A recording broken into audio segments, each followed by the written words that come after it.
m'appellerai Yvonique, j'habiterai à Pont-Aven et je boirai du chouchen. Moi si j'étais breton, je m'appellerais Yvonique, j'habiterai à Pont-Aven et je boirai du chouchen. J'aurai un ciré jaune, des bottes en caoutchouc, je mangerai des galettes et je boirai de la godinèche. Et coucou tout le monde, bonjour. Je me retrouve tout seul pour la présentation de cette vidéo parce que les filles sont occupées. Et vu que ça fait longtemps qu'on aurait dû faire cette vidéo, il est grand temps que je m'y colle. Donc un petit point sur ce qui s'est passé ces derniers jours. Donc départ de Dalmarie, on vous a fait une petite vidéo à l'arrache pour vous montrer quand on est parti, puis les 2-3 premières écluses. Dans cette vidéo-là, ce que je vais vous mettre, c'est en fin de compte une petite compilation des vidéos que Myriam a faites pendant le parcours.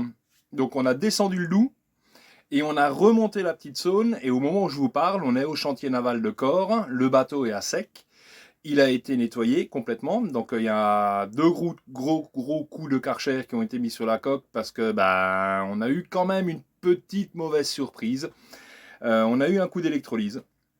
Apparemment, d'après les premières infos, un coup d'électrolyse qui a l'air de venir de 2017-2018, une époque où on avait eu quelques soucis au port où j'étais avec des courants baladeurs. Ça n'a pas eu le temps d'attaquer la coque. Ça m'emmerde un petit peu quand même parce que voilà, j'en avais pas envie. Mais la coque du bateau est saine. Demain, j'ai l'expert maritime qui vient et qui va me faire un plan de sondage qui devrait me confirmer qu'il n'y a pas de souci. Mais d'après le chantier naval où je suis, ils m'ont dit t'affole pas, c'est peanuts. Mais bon, on va quand même surveiller ça. C'est pas tout à fait normal. Mais bon, voilà, rien de dramatique. Ça fait un petit peu plus de travail que prévu, mais il n'y a pas de corrosion perforante, il n'y a rien.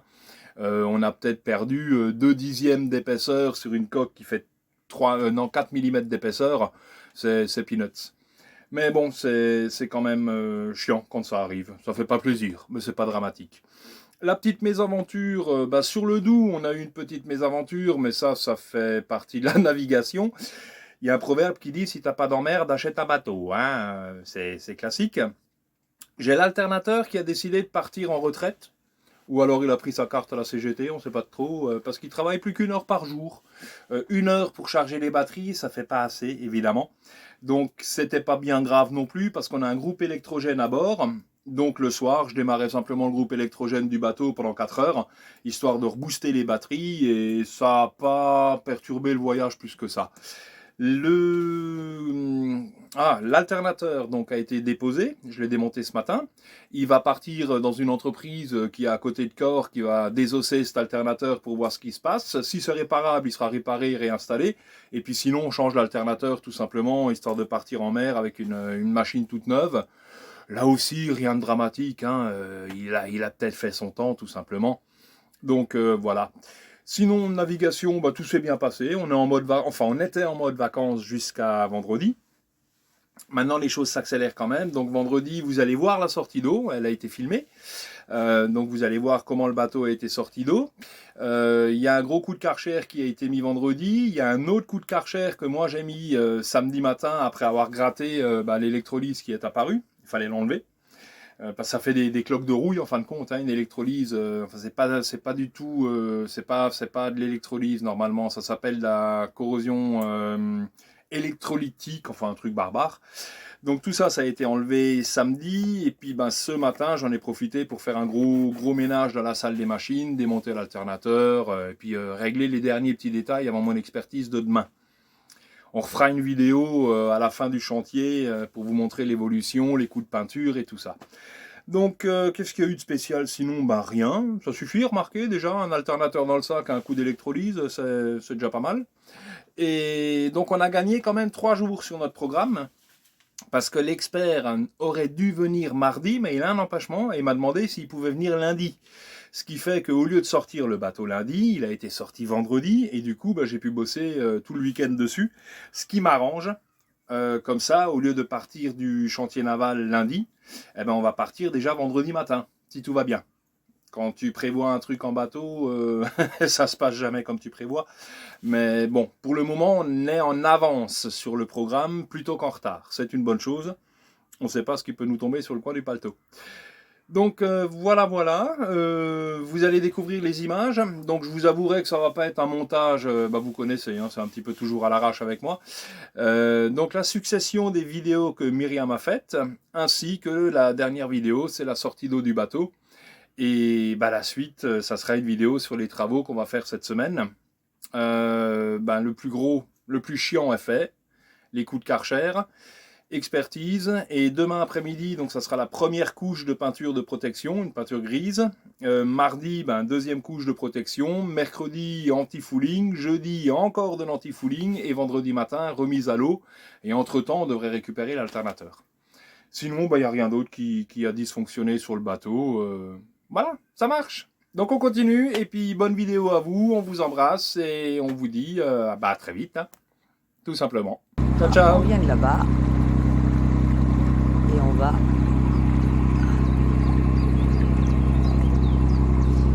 par là. Une petite écluse.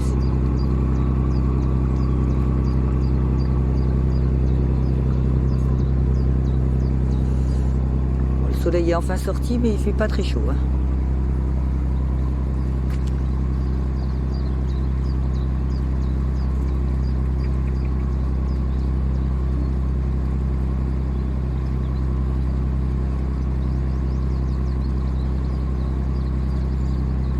Normalement, celle-là elle est ouverte, donc ça doit être une écluse de garde. C'est seulement s'il y a des problèmes d'eau qu'elle se ferme. Et voilà.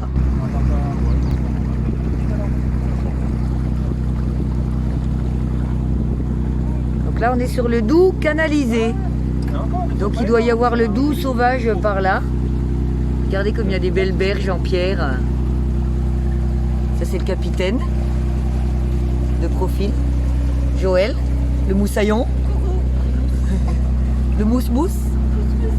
Et voilà, il n'y a pas beaucoup d'eau, hein.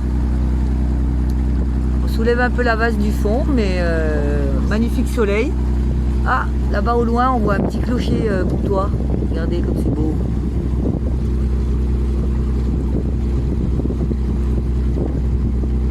Et j'ai cassé ma chaise. Ça y est, on est sur la Saône. Regardez ce beau ciel bleu avec des nuages blancs. Il fait frais, mais il fait beau. Donc on sort de l'écluse à Heuillé-sur-Saône. Et nous allons trouver sur notre gauche l'embranchement du canal entre Champagne et Bourgogne. Si je ne me trompe pas. Je crois bien que c'est ça. Et nous, on va tout droit.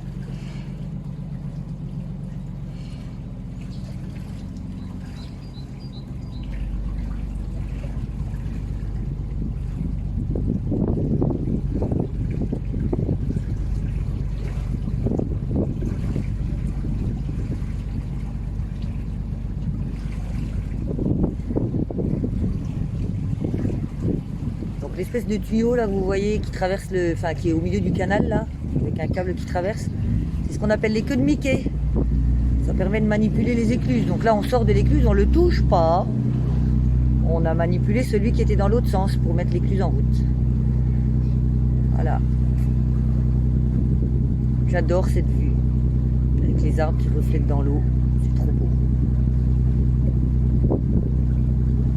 Donc là on est tranquille parce qu'on a une écluse à peu près tous les 15 km. Donc on avance vite, hein. Pas vite, pour dire qu'on est en bateau. La petite queue de Mickey. Je sais pas du tout comment ça s'appelle, hein. Techniquement, le nom exact, j'en sais rien. Et donc le canal entre Champagne et Bourgogne. Et voilà. Et nous on continue là-bas. Bye bye. Nous arrivons au village de Conflendais. Donc là, la Saône se partage en deux. Nous, on va passer sur la droite. Et les bateaux qui viendraient dans l'autre sens, donc qui seraient à Valent, arriveraient de ce côté-ci. Donc sur cette rive, vous avez le village. Et sur cette île, il y a apparemment un château. Je crois qu'on en voit les cheminées là. Moi, je les vois. Mais sur la photo, je ne les vois pas. Sur la vidéo, je les... Ah si, là. Là. Voilà. Je vais dézoomer parce que ça pixelise. Peut-être qu'on le verra un peu mieux après. Voilà. Bon, il n'y a pas de bateau qui vient dans l'autre sens. Mais vous pouvez me croire sur parole là, c'est écrit sur la carte. Bon, comme vous pouvez le voir, le ciel est beaucoup moins bleu, alors que tout à l'heure à Port-sur-Saône, on s'est arrêté, on avait le ciel bleu. Et donc nous voilà à Corps, c'est parti pour la sortie d'eau du bateau, donc on va vous filmer ça et mettre ça pour ceux que ça intéresse. Une star, Emmanuela.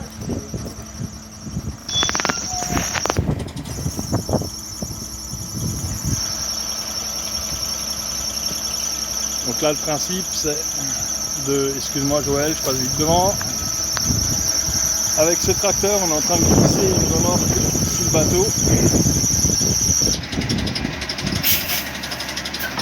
Et donc il y a les gens du chantier naval qui sont en train de placer Emmanuela sous une remorque qui est déjà en dessous.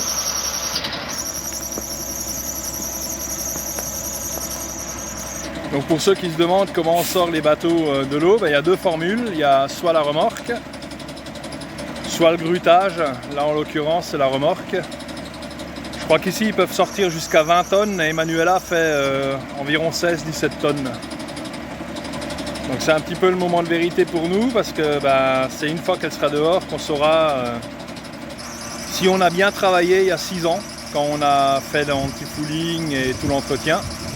C'est maintenant qu'on récolte les fruits de ce qui a été fait 6 ans auparavant. Donc voilà. Donc là apparemment j'ai ma ligne de flottaison qui est en train de monter, donc il est déjà en train de la soulever là apparemment. Ouais, elle est en train de monter, elle est montée de 20 cm, donc apparemment elle est sur sa remorque déjà.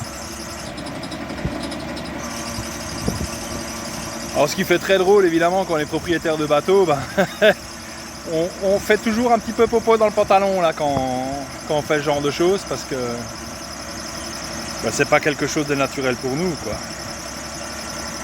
Donc là elle est déjà soulevée derrière, je sais pas si on le voit sur la vidéo, mais derrière elle est déjà complètement sortie de l'eau. Voilà, donc là ils sont en train de vérifier s'ils n'ont pas attaqué quelque chose qu'il fallait pas.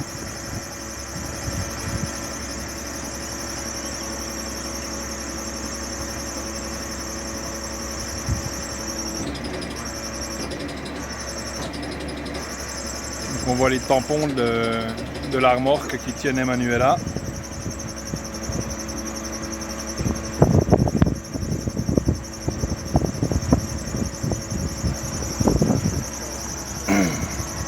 C'est le grand moment aujourd'hui, ça.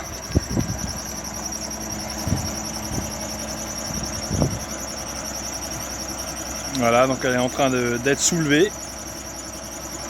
On voit sa ligne de flottaison qu'elle est déjà, elle est déjà 60 cm sortie de l'eau là.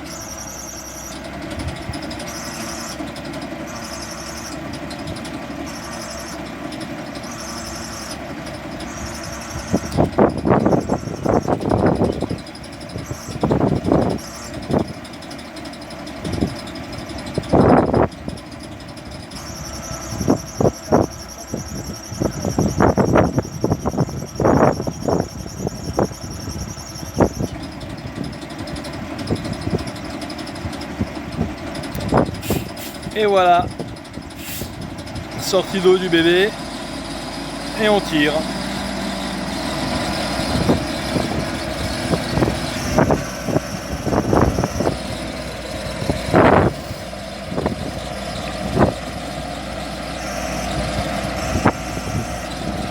On est en train de sortir 17 tonnes là quand même.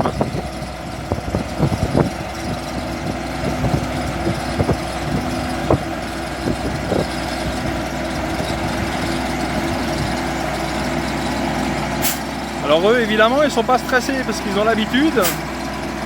Moi la dernière fois que j'ai fait ça c'était il y a 6 ans. Je suis pas rassuré. C'est quand même mon bébé là hein.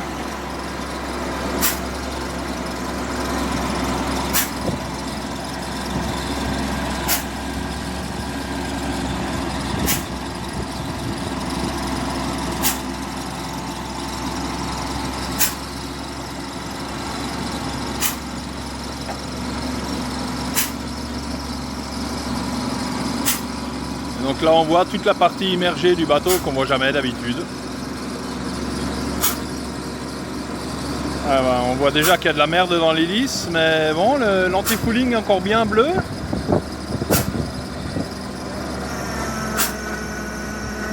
Ah ouais. Mais je me disais bien, je vais pas très vite en ce moment. Mais bon, j'ai fait le carburant, je suis à 3,5 litres actuellement, donc ça va. 3 litres. 3 litres heure, donc ça va. Mais ouais, il faudra nettoyer l'hélice là. La coque fait quelle gueule apparemment, ça va? Donc on va pouvoir ausculter ça. Donc là il y a un gros coup de Karcher qui va être mis sur le bateau.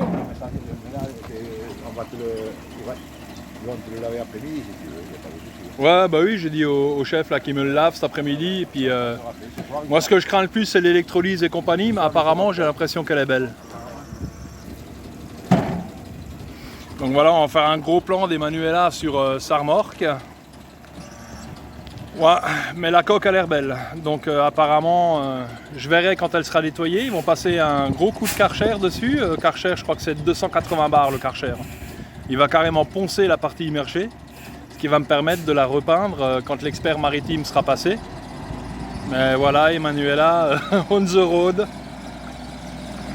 Donc pour ceux qui n'ont jamais eu le plaisir d'assister à ce genre de grands moments, ben voilà. Emanuela est sortie de l'eau pour une petite semaine. Je vais arrêter la vidéo, je vous retrouve tout à l'heure au chantier naval. Je dois vous avouer que j'ai hâte de faire le tour 3 fois de mon bateau pour voir dans quel état est la coque. Et ben, je vous dis à plus tard alors.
Moi si j'étais breton, je m'appellerais Yvonique, j'habiterais à Pont-Aven et je boirais du chouchen. Moi si j'étais breton, je m'appellerais Yvonique, j'habiterais à Pont-Aven et je boirais du chouchen. J'aurais un ciré jaune, des bottes en caoutchouc, je mangerais des galettes et je boirais de la godinette.